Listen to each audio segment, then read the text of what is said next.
The beach scene in Alfonso Cuarón's 2018 film Roma is very tense.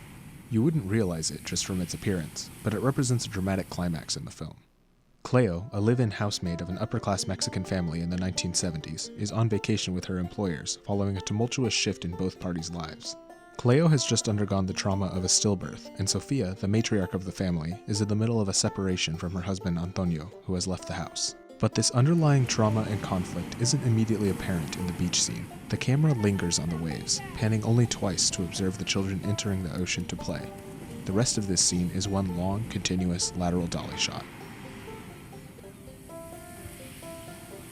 As Cleo realizes that the children, who were instructed not to stray too far from the shore, are drifting further out, she begins walking towards the ocean to retrieve them. Once the decision to move right has been made, the camera is unrelenting. It's moving with or without Cleo. Watch how she battles each wave individually in order to stay in the center of the frame.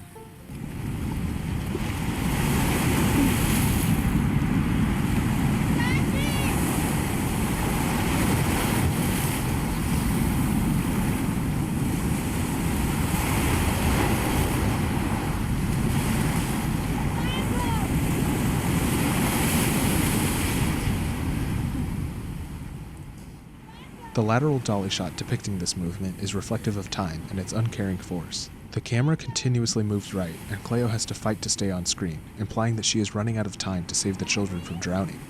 This is a disconnected shot, but a very tense one. We're spatially distant from Cleo, but we fear what happens if she can't keep up with the unrelenting dolly motion.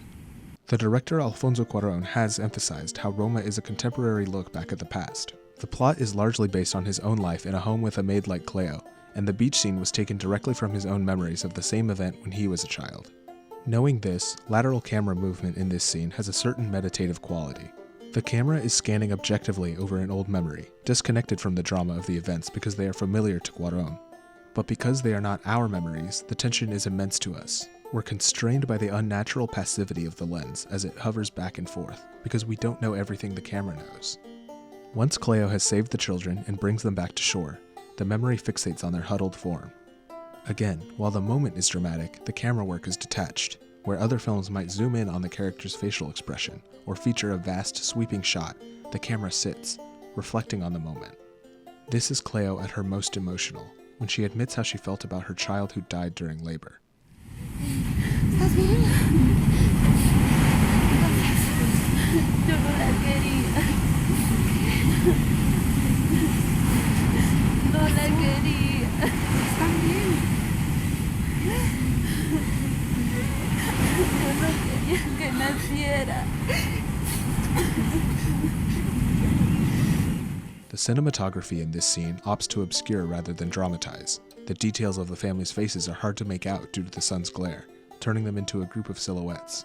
The emotional impact comes not from seeing Cleo's visceral emotions, but from the stuck feeling of watching it all play out. The camera offers no agency, no curiosity, no commentary. It simply watches. The strangest thing about this scene is actually what follows it. The family returns home to find their father's belongings all gone, and the children run around excited to settle back into their lives. Watch how Sofia mentions the beach incident with her mother. ¿Cómo les fue? Hola, Sofía, señora. casi se me ahogan. Ahorita me cuento. Hola, Cleo. El cuarto de la señora Sofía es ese. Gracias. And a minute later, Sofia's mother asks the children about it. A ver, cuéntenme, ¿cómo que se iban a ahogar? Sí, la corriente nos llevó. Hola, sí, conmigo. unas olas como de 15 Bien, muy metros. Claro que no eran Aquí de 2 recién llegando metros. de Tuxtla. Claro que no. Y Cleo nos salvó, ¿verdad? Sí, Cleo nos salvó. Muy, muy rico. Cleo, ¿me traes un licuado de plátano? Sí. A mí igual, por favor. Ay, gansito. Though the beach scene was Cleo's dramatic peak as a character, in the reality of the memory, the near-death drowning was nothing but another moment. Much like how the camera moved effortlessly onward into the ocean, the family, along with Cleo, quickly move on to the next part of their lives. And with this movement, the intense nervous emotion back on the shore becomes another memory, one that we might think about somewhat fondly from time to time.